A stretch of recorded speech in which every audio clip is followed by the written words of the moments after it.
Hi, welcome to those who are new subscribers, and welcome back to those who are already subscribers. I really appreciate your presence here. And today I don't bring a card. I bring the visualization, which is a little more open than a normal meditation. These are things that I am writing and will record and eventually offer. Also personalized ones, but pieces and forming of all of this is coming together as I feel out what it is that I can best offer from the place that I'm at on my journey. That being said, there's been a lot of dreams lately, not ones occurring, yes, ones occurring in real life, but in my sleeping dreams, in dream realm. One happened the other night, which just was, it's like, I want to share that. I am a runner. I'm a long distance runner. Long for me. Anyway, I'm running in this dream, and there's like an app or a being of some sort that basically sets my pace, right? So in the dream, I am just continuously running, whether I sprint, whether I go uphill, whether I don't know, do side steps, whether I'm running like in a little bit of water or not, like any scenario in which, and it's a lot more to do with like how fast you can go, how slow, how uphill or not. It's all directed by this like external thing. And I'm running and I like keep thinking, oh my God, I'm not going to be able to go that fast, or I'm not going to be able to keep that pace, or what about like when I hit a hill, will I maintain? And like this, external being, this app or this like person, whatever, is in charge of setting that pace for me or telling me exactly what to do next. But like, these are all thoughts I'm having. Like they're a normal way to react to that situation. Yet my body shows up every single time. Like I'm not in control of it. It's more like it's being told what to do and then it just does it.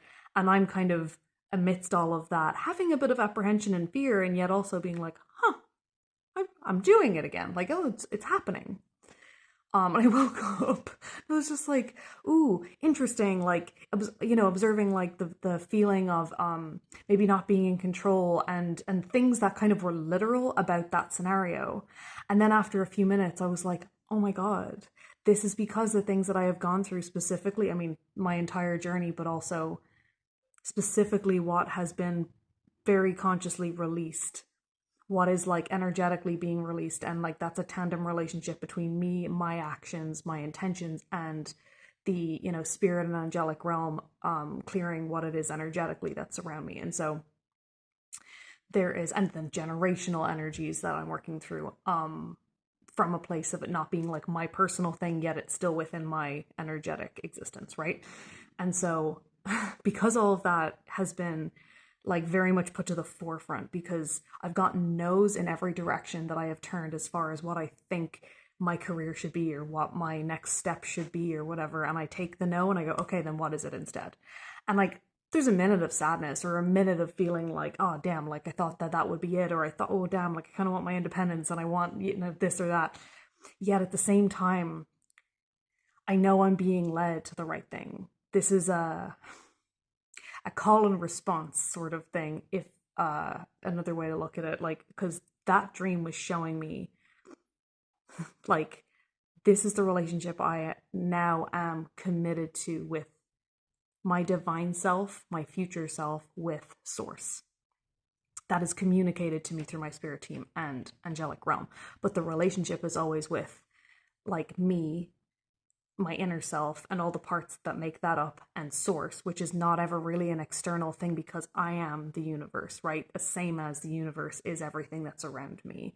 And so the relationship within and out is something to nurture and know, your responses to. Anyway, that's not the road we're going down. But like when I realized it was like that, I'm like, oh my God, it's like things are shown up. This pace, this thing you're going to go through, whatever it is, and you never know what's coming next. Like on that run, I didn't know what the next demand would be from the person, the thing that was like in charge of directing the pace or the run. And yet then the second that it came up as like, okay, go up this hill. Okay, take this right turn. Okay, slow down for a bit. Okay, go faster, sprint here. Like I just was doing it. And yeah, it was just like a really beautiful reflection. And it also gave me a chance, which is the beauty of like experiencing things through dreams, to see how it is that my subconscious or my thoughts may react in a scenario like that. And so then I can observe, like, okay, I kind of had like fears and questions, yet at the same time, a part of me just kept going and kept doing it. And it's not a blind faith, it is this like faith of knowing and feeling that alignment, and then just continuing to flow and move with that, and maintaining it, because it's never just like, oh, I am or amn't aligned and therefore the end. It's like a continuous relationship, just like any relationship is. Yeah, I just thought it was like a funny metaphor, seeing as I just did a 5K race. Go me. And then the next day I felt like I could have done better, so then I did another run, and then I went for a cycle the day after that, and now it's the next day and I am exhausted. But I also realized that like the solstice happened, and then the full moon energy, and like I haven't really even been able to sleep more than 5 hours or 6 hours at a time. So when it came to today, and it's like we're at the quarter moon, and it's like that little section of energetic buzz is over, and I'm like, okay, we can rest and observe. And then what has come to me in the last, like, in the transition out of that energetic moment, is the thing that I would like to like pass on, even if that, metaphor, that experience that I'm describing helped in some way. I hope so. But otherwise, thank you for listening. And so what I have to bring is something that has come to me because through the classes, or there's a fly, which came in to get me distracted, and it kind of worked. Anyway, the energy that like you learn about, okay, there's like a pillar of light in a sense as you, but then we're such a column shape as a human, that thinking about the earth below and the heavens above. And this is not to say heaven as a full stop afterlife, it's just the words that I'm using for that. But I don't, for it to be accessible to any mindset is good. I just also know that coming from a Catholic raised background, I have had issues with people using the word God, even though like our God self and our divine self is one and the same, but the wording does matter. Therefore, heaven also kind of like took me a while to come around to the word angels, but now I also realize them kind of like how our pagan gods and goddesses were stolen from those on this land by naming them saints instead, and making them hierarchical, tiered down to what is God in Christianity and Catholicism. But like they're each their own individual powerful entity over something else, over some energetic part of existence. And so like kind of comeback time, give them their dues. They are here to communicate, they are here to be a part of our spiritual team. But name them whatever it is that makes you comfortable, because that's what matters. Like, they don't have to be called angels at all. They don't have to be not a saint. They could be that if that works for you as well. Anyway, all that to say, I've always had an issue with like us thinking about it, the energy transition going down and up. It is something that I got used to for a while, but then I also realized that like when I'll put this down so you can see, when I have like breathed and want to like send energy out to the world, it's like it doesn't even only go across as well, but it's like I've been able to like breathe or send the energy like up out of my crown, but then it does this shape, right? Sort of like how a tree's shaped. And then also thinking about it like how a tree would communicate with like intaking what it is that's in the atmosphere around it and then letting it out again.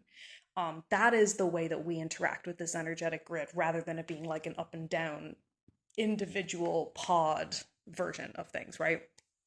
And so then this shape was new to me, and it came and I'm like, oh, I like this one, because it also feels friendly to being something that you could like spread out of yourself, and also something that kind of simultaneously brings in a feeling of protection with it being around you. So I want to give that to you if that feels something that's useful. So I'm not going to direct a color, because where it is that you're at, what you feel connected to right now, is not something that I feel I need to make specific to that for this. So I guess feel into, and you can close your eyes or not for this, but settle in breaths, because I talk kind of fast, and feel into your heart space.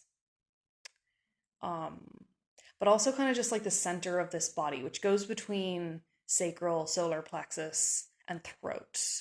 And it doesn't have to be any color that has to do with each of those chakras, but finding a vibration within your kind of main body space, or any part of the body that is calling to you right now anyway, that could be it too, but feel a color in that, if that makes sense.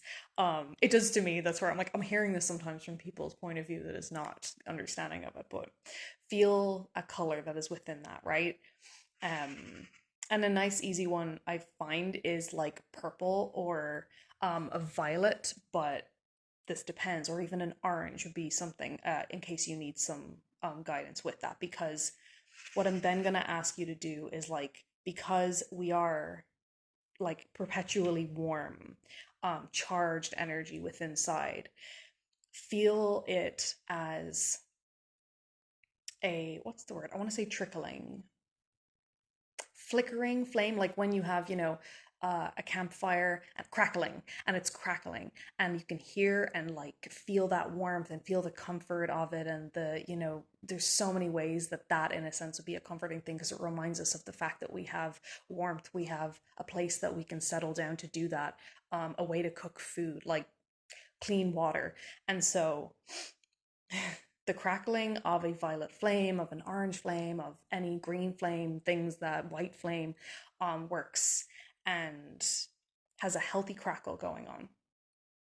And allow that to be something that, which way first? Okay, breathe it and allow it to move down through your body to the earth. And then on your next breath, and like in a way you're releasing it but sharing it. So you don't need to necessarily send it away, just like share it with the earth beneath you, or in whichever way you sit it right now, but beneath you. And then breathe it and realize it again within you and send it upwards to heavens, to a cloud, to the stars, whatever makes the most sense to you, just to the ceiling above, whatever it is you're able to as well. And then, this was the new one, allow it to like move out of your body from the center towards the right, in a wall shape, in a pointed shape, whatever way this makes sense to you. There's no wrong way of feeling this. Allow it to move out to the right, and then allow it to move out to the left. And there's no specificity of how far, just like out from you, right? So you have a cross shape going on. And then allow it to move itself to the right, clockwise from wherever it is you're faced forward. So like it's like this. Allow the flame to fill in, and so it now creates, like in this movement, it just sweeps across the area between each line the whole way around and becomes a circle around you, and it's in the front and in the back so that you're in a sphere. And then allow each of those points, so now it's going out forward and back, it's going right and left, it's going up and down, to go to a point shape. And so from your perspective, you are inside of like a diamond. So there's a point in front of you, goes out to there, goes out behind you. And those points have pillars of light, angelic beings standing at each one. You don't have to picture a face or know a name or anything, just know that they are there. They are helping you form this space below and above as well. I am aware that this also makes a geometric shape. I just don't know the name of it. So I will learn that. But this pointed, but then pleasing energy space that you are allowed to house at all times is around you.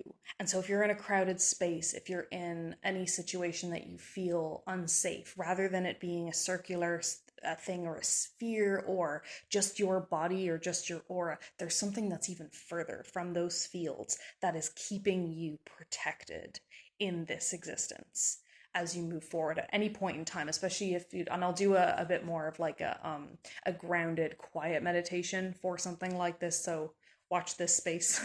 And let me know if you're interested in that or another kind of meditation as well. It's a new realm, but it also feels like very natural to me. I've been writing meditations for activists for myself, and then I was like, oh, other people might be able to use this, because I find that activism, especially when you are a part of a protest or a part of a group mindset that wants to change, grounding and self-love and self-care is a very big part of being able to continuously show up to this world, but also to specifically that kind of a role.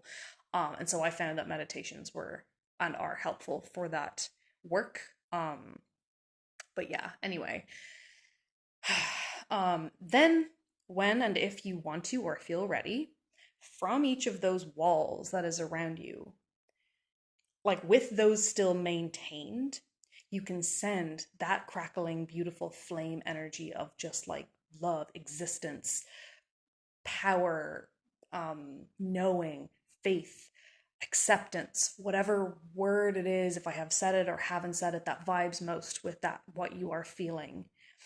And this like alive, crackling energy, allow it to move out from each of those walls to the space that is around you, to the world, to those that you feel called to send it to as well, maybe. But I will say, if you're ever trying to pray for someone's a different thing, but to specifically send them healing energy, try to remember to send it to the spiritual realm beings, angelic realm beings, those who are around them for their highest good, to hold on to until that person is ready and willing to accept what it is that you are sending them.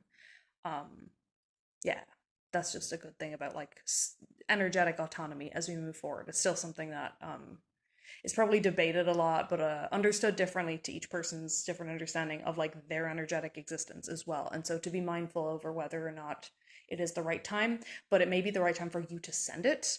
When it is that they receive it is going to be a different thing, probably, possibly, any hoops.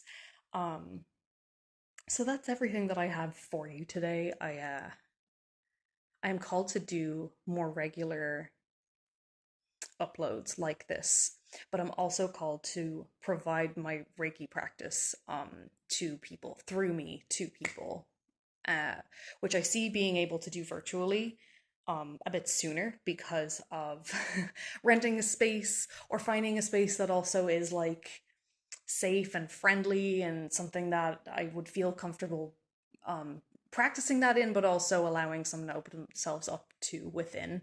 And then, getting a table and stuff like that. But I am prepared to send it virtually. I do think that there is something to also in person practices like that.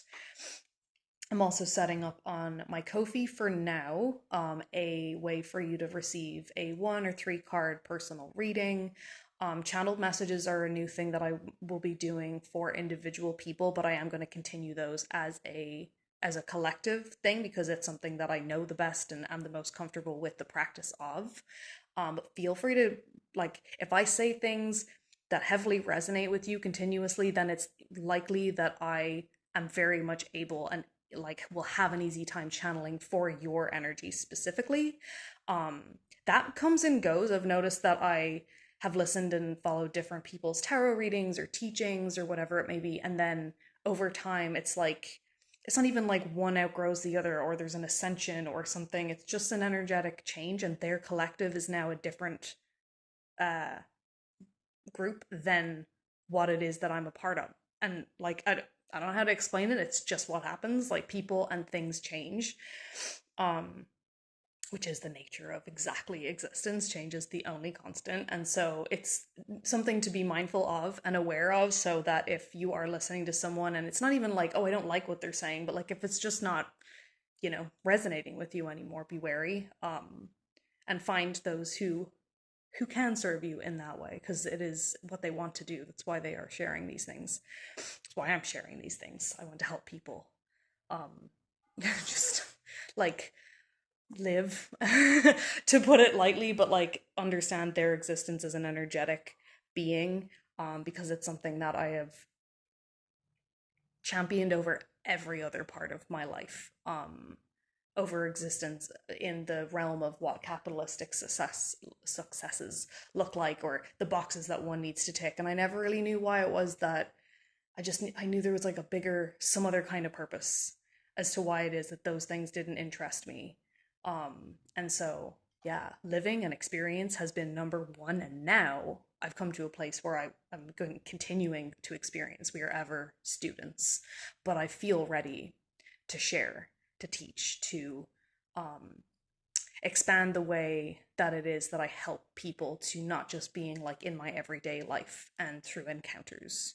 Um, so yeah, thank you for existing, for your attention, for being conscious, for like, yeah, um,